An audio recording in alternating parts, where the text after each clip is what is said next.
ဆိုတော့လေအခုလက်ရှိအခုပြောနေကြရရှိရပေါ့နော်ညွန့်ပေါင်းဆိုပြီးပြောနေကြရှိဆိုတော့တကယ်လို့ညွန့်ပေါင်းဖြစ်ခဲ့မယ်ဆိုရင်ရောဒီပြည်တော်လုံးပါတီအနေနဲ့ပေါ့နော်ပြည်တော်သူအစိုးရဖွဲ့မှာဘယ်လောက်ထိအတိုင်းအတာထိပေါ့တာဝန်ယူပေးနိုင်တဲ့အနေအထားမျိုးရှိလဲပေါ့2008ဖွဲ့စည်းပုံအရမဲပေးတာကတော့ညွန့်ပေါင်းဖြစ်နိုင်တယ်ဟုတ်ကဲ့မဲဘယ်လိုပဲပေးပေါ့နော်ညွန့်ပေါင်းဆိုတာဖြစ်သွားနိုင်တယ်ဒါပေမဲ့2008ဖွဲ့စည်းပုံအရတော့ညွန့်ပေါင်းအစိုးရဆိုတာမရှိဘူးဘာဖြစ်လို့လဲဆိုတော့တမရဖြစ်ပြီးအဲ့တမရကပဲပြည်တော်စုအစိုးရတစ်ဖွဲ့လုံးကိုတာဝန်ပေးအပ်တာပေါ့ပြီးလို့ရှိရင်တိုင်းနဲ့ပြည်နယ်အစိုးရအဖွဲ့တွေကိုလည်းတမရပဲတာဝန်ပေးအပ်တာအဲ့ဒါကြောင့်မလို့ညွန့်ပေါင်းအစိုးရအဖွဲ့ဆိုတာဥပဒေအရမရှိဘူး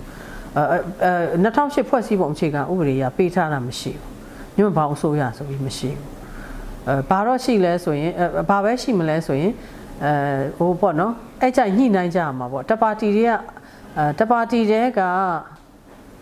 ဘယ်လိုပြောရမလဲရှင့်တပါတီတွေကလုံးလုံးလျားလျားမနိုင်မဲနဲ့တပါတီတွေနဲ့အစိုးရမဖွဲ့နိုင်ဘူးဆိုရင်အဲ့လိုမျိုးအခြေအနေမျိုးပေါ့အဲ့ဒါဆိုရင်ပါတီတွေညှိရမယ်လေညှိရတော့တက်ကတော့ဒါစင်ပေါ်မှာပေါ့နော်25ရာခိုင်နှုန်းရထားတယ်ဆိုတော့အခုလဲ USDP ကလည်းဒီတက်နဲ့အခုတော့ဝိုင်းပေါင်းထားတယ်ဆိုတော့တိတာတာကတော့ USDP နဲ့တက်နဲ့ပေါင်းပြီးအစိုးရဖွဲ့မဲ့သဘောရှိတာပေါ့သို့တော်လည်းကျမတို့တခြားပါတီတွေကလည်းဒီကျမတို့လည်းလွှတ်တော်တဲ့အသီးသီးရောက်ကြတဲ့အချိန်မှာကျမတို့ဒီ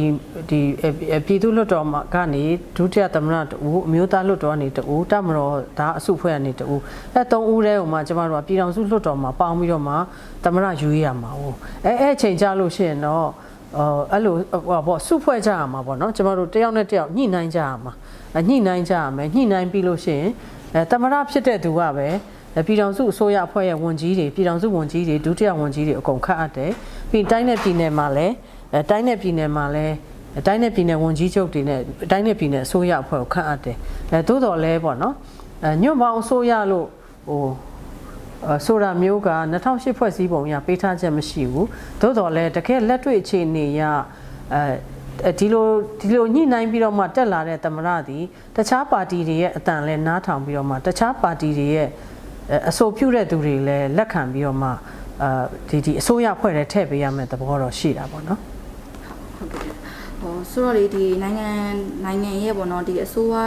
တရရဲ့တာဝန်ယူဖို့ဆိုလို့ရှင်အခု2025ရွေးကောက်ပွဲအခင်းချင်းအပါဝင်ပေါ့ရွေးကောက်ပွဲနဲ့ချိန်တော့ကိုဖြတ်တန်းရမယ်လို့ထင်နေရှင်ကျမတို့လားဟုတ်ကဲ့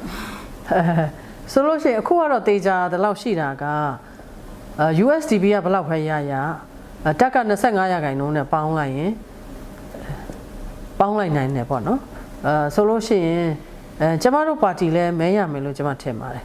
ပြီးလို့ရှိရင်တိုင်းရင်းသားပါတီတွေတခြားပါတီတွေလည်းရကြမယ်ဆိုရင်အဲ့လိုစုဖွဲ့ရမှာပေါ့နော်ဆိုလို့ရှိရင်တော့အဲ့ဒါကကျမထင်နေဆိုတာတဲ့ကျမတို့ပါတီရဲ့အတွေ့အကြုံပေါ့ဒီမှာ2020တော့ဆိုကျမတို့ကရှုံးမယ်မှန်းသိသိနဲ့ဝင်ပြိုင်တယ်ဘာကြောင့်လဲနိုင်ငံရေးပါတီတစ်ခုဒီရွေးကောက်ပွဲဝင်ပြိုင်မှုတယ်ဆိုတဲ့အတွေ့အကြုံရှိရမယ်နံပါတ်1နံပါတ်2ကိုယ်စားလှယ်လောင်းနေလဲရွေးကောက်ပွဲဝင်ပြိုင်မှုတယ်ဆိုတဲ့အတွေ့အကြုံရှိရမယ်နံပါတ်3ကအဲ့တုန်းကတော့ပေါ့နော်အဲ့တုန်းကတော့ကျွန်တော်တို့ပါတီအသစ်တရတီထောင်ထားတယ်ပေါ်ထွက်လာတယ်ဆိုတာပြည်သူလူထုသတိပြုမိစေဖို့ကျွန်တော်တို့ရွေးကောက်ပွဲဝင်ခဲ့တယ်အဲ့ဒီအတွေ့အကြုံတွေနဲ့အခု2025မှာပိုကောင်းတဲ့ပုံစံနဲ့ဒီအတွေ့အကြုံတွေယူပြီးတော့အားသာချက်အားနည်းချက်တွေသုံးသပ်ပြီးတော့မှဒီ2025မှာပိုကောင်းတဲ့ပုံစံနဲ့ကျွန်တော်တို့ရှင်းပြိုင်နေတယ်ပေါ့ဆိုလို့ရှိရင်ကျွန်မကဘာကိုယုံကြည်လဲဆိုစင်စက်မပြတ်တိုးတက်ခြင်းကိုယုံကြည်တယ်ပေါ့နော်ဆိုလို့ရှိရင်2020ထက်2025ကောင်းရမယ်2025ထက်2030ကပိုကောင်းရမယ်သို့တော်လည်းအစိုးရဖွဲ့ရမယ်မဖွဲ့ရမယ်တွေကတော့ဟိုဝေးပါသေးတယ်ပြောဖို့စောပါသေးတယ်ဆိုလို့ရှိရင်လေနောက်ပြည်သူလူထုရဲ့နိုင်ငံရေးရည်ချိန်ပေါ့နော်ပြည်သူလူထုရဲ့ဆန္ဒသဘောထားပေါ့ဒါတွေလည်းအများကြီးပါဝင်တာဖြစ်တဲ့အတွက်နော်ကျွန်တော်တို့အနေနဲ့တော့